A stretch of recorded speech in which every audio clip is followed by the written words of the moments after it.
Good morning everyone. আশা করি তোমরা খুব খুব খুব ভালো আছো। আমিও ভীষণ ভালো আছি। তো দেখো, সকাল সকাল কাজ বাজ নিয়ে তোমাদের সামনে হাজির হয়ে গেলাম। আজকে হচ্ছে বুধবার, আর বুধবার এখন ঘড়িতে বাজে হচ্ছে সকাল 7:30 মতন। তো দেখো, সকালে উঠে কিছু কাজকর্ম করে নিয়ে চলে আসলাম ছাদে। জামা কাপড় সমস্ত কিছু, বেড কভার, বালিশের কভার সমস্তটা কেচে কুচে মেলতে চলে এসেছি।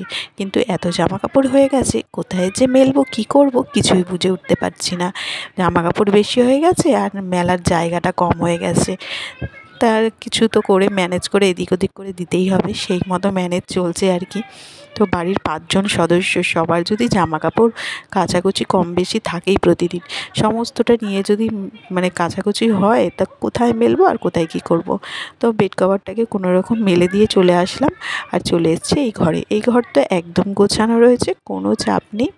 গোছানোর খুব একটা যে ঝামেলা আছে তা নয়, শুধু জানলাটা একটু খুলে দেবো আর ঘরটা ঝাঁট দিয়ে নেবো। কারণ এই ঘরটা খুব একটা গরমকালে ব্যবহার করা হয় না, যেহেতু এসি নেই। খুব গরমে এই ওপরের তলার ঘর খুব কষ্ট হয় বলে একদমই ব্যবহার করা যায় না, সেই শীতকালেই ব্যবহার করতে হয়। আর পুরো গরমকালটাই মোটামুটি এই অবস্থাতেই থাকে। তবে বৃষ্টি হলে পরে, ওয়েদারটা যদি ঠান্ডা হয়, তাহলে পরে একটু একটু ব্যবহার করা হয় আর কি। আর তোমাদের তো বলাই হয়নি, এটা আমার হচ্ছে ফার্স্ট ভিডিও। তো প্রথম ব্লগ বলতে পারো। তো প্রথম ব্লগে সংসারের সমস্ত কাজকর্মই তোমাদের সামনে তুলে ধরছি। তো আমার নাম হচ্ছে রূপা পাত্র, আর সেই নামেই হচ্ছে চ্যানেলটা খোলা। আর বাড়িতে হচ্ছে আমরা খুব অল্প স্বল্প মানুষজন, মানে খুব যে জয়েন্ট ফ্যামিলি, একদম বড়সড় ফ্যামিলি তা নয়। শ্বশুর শাশুড়ি, আমি, হাজব্যান্ড আর আমার এক পুত্র সন্তান আছে, তার বয়স হচ্ছে 7 বছর। তো এই 5 জনকে নিয়েই হচ্ছে আমাদের একটা ছোট্ট সংসার।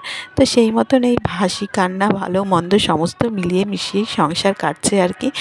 তো সেই মতো দেখো, কাজকর্মগুলো উপরের সমস্ত কিছু হয়ে গেছে।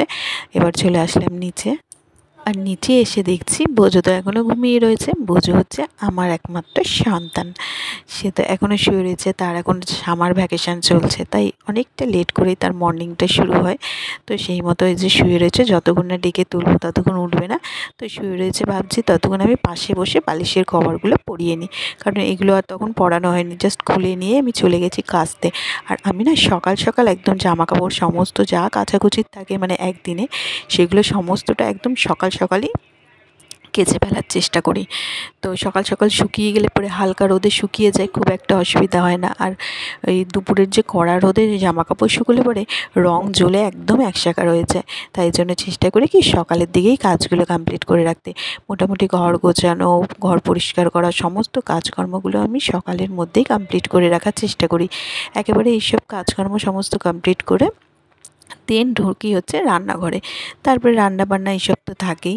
তাই জন্য আমি, যেহেতু রান্নাঘরে ঢুকতে হয় একটু বেলা হলে পরেই, আর রান্নাঘর থেকে না মানে বেরোতে পারি না আর কি। সেই বেরিয়ে যে আবার ঘরের কাছে হাত দেবো, সেটা আর করে ওঠা হয় না। তাই জন্য আমি চেষ্টা করি সকালের দিকেই ঘরের সমস্ত কাজগুলো কমপ্লিট করে নিতে।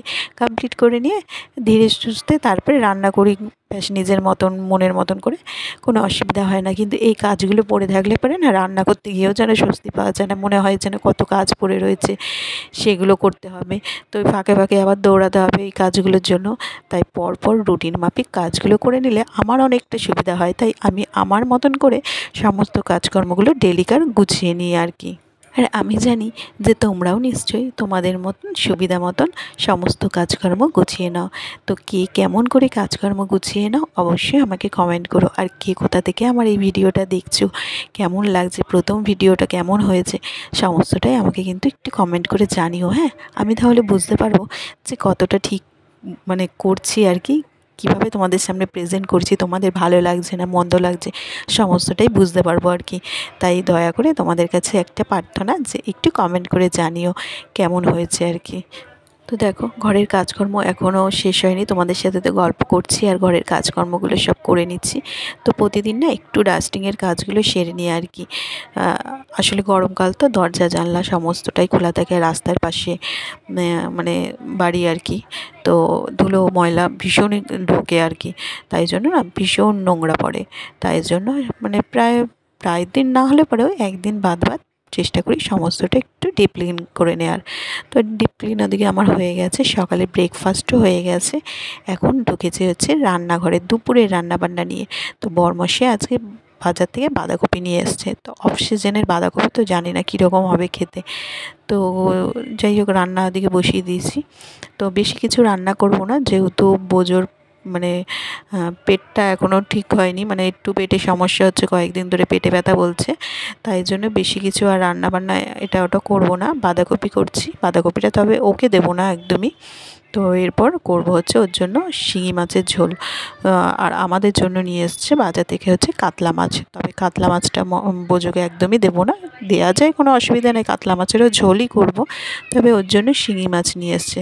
তাই দেখো পেঁপে দিয়ে ঝিঙে দিয়ে একদম পাতলা করে শিঙি মাছের ঝোল করেছি, যেটাতে কোনো রকম মশলা দিইনি, শুধুমাত্র কালো জিরে আর কাঁচা লঙ্কা তেলে একটু ফোড়ন দিয়ে ব্যাস পাতলা করে ঝোল করে নিয়েছি। এটা দিয়ে ওকে আজকে দুপুরবেলা লাঞ্চ করাবো আর কি, আর কিচ্ছু দেবো না। এই 2-3 দিন ধরে এইভাবেই ওকে খাওয়াচ্ছি, শিঙি মাছের ঝোল একদম হালকা পাতলা করে।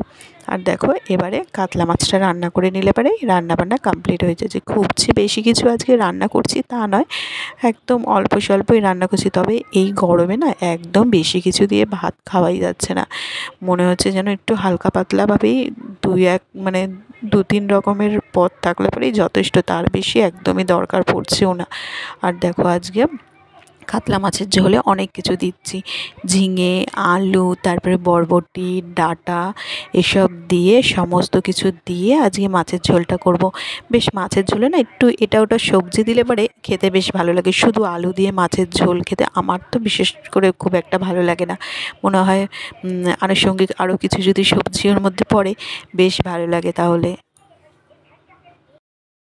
তো আমাদের তো লাঞ্চ কমপ্লিট হয়ে গেছে, আমাদের মোটামুটি বলতে পারো 1টা থেকে 1:30টার মধ্যে লাঞ্চ কমপ্লিট হয়ে যায়। তবে বোজোর স্কুল থাকলে পরে তখন 2টো বেজে যায়, ওর তো 1:30টার সময় স্কুল মানে অফ হয়, ছুটি হয়, তারপরে আস্তে আস্তে 10-15 মিনিট লাগে, তারপরে স্নান করে খেতে বসতে বসতে 2টো বেজে যায়। কিন্তু এখন 1টা থেকে 1:30টার মধ্যে, আর অ্যাকচুয়ালি আমাদের নিয়ম হচ্ছে 1টা থেকে 1:30টার মধ্যেই খাওয়া। তো সেই মতো এখন ছুটি রয়েছে বলে পুরনো নিয়মে আবার ফিরে গেলাম আর কি। তো খাওয়া দাওয়া কমপ্লিট করে ফল খেয়ে এই যে শুয়ে পড়েছি, এখন একটু ভাত ঘুম দিয়ে নেব। ভাত ঘুম দিয়ে উঠে পড়লাম বিকেল 4:30টার সময়। উঠেই চলে আসলাম রান্নাঘরে। বোতলগুলো প্রায় ফাঁকাই হয়ে গেছে, দুপুরবেলা লাঞ্চ করা হয়েছে, সকালে ব্রেকফাস্ট করা হয়েছে, তার মাঝে আর মানে বোতলে জল ভরা হয়নি, সেই সকালেই একবার ভরেছি ঘুম থেকে উঠে। তো এখন আবার বোতলগুলো সব জল ভরে নেব, দেন বোজোকে খাওয়াবো। তারপরে আবার 5টা থেকে টিউশন পড়তে আসবে, তাদেরকে পড়ানো, বোজোকে পড়ানো, এখনও অনেক কাজকর্ম পড়ে রয়েছে বলতে পারো। তাই জন্য একটু তাড়াতাড়ি উঠে টুকিটাকি যেসব কাজকর্মগুলো থাকে সেগুলো করে ফেলি। তো বোজোর এখন ফল খাওয়ার খুব ইচ্ছা হয়েছে, আম খাওয়ার, তরমুজ খাওয়ার। তাই জন্য এই যে আম কেটে দিয়েছি আর এখানে তরমুজও কেটে দিয়েছি, দিয়ে এখন ওকে এই যে দেবো। এখন মানে খেয়াল খুশি যখন যেটা ইচ্ছা হয় আর কি, তখন সেটা খাওয়ার জন্য বলে। আর এখন 7টা বাজে, এই জাস্ট পড়িয়ে উঠলাম, আর বাইরে তো বৃষ্টি শুরু হয়ে গেছে। তো চলো আজকের মতো ভিডিওটা এখানেই শেষ করছি। যদি ভালো লেগে থাকে অবশ্যই লাইক, শেয়ার অ্যান্ড সাবস্ক্রাইব করে দিও। আর ভিডিওটা কেমন লাগলো অবশ্যই একটা কমেন্ট করে জানিও। আবারও ফিরে আসছি নতুন কোনো ব্লগের সঙ্গে, ততক্ষণের জন্য টাটা, বাই বাই।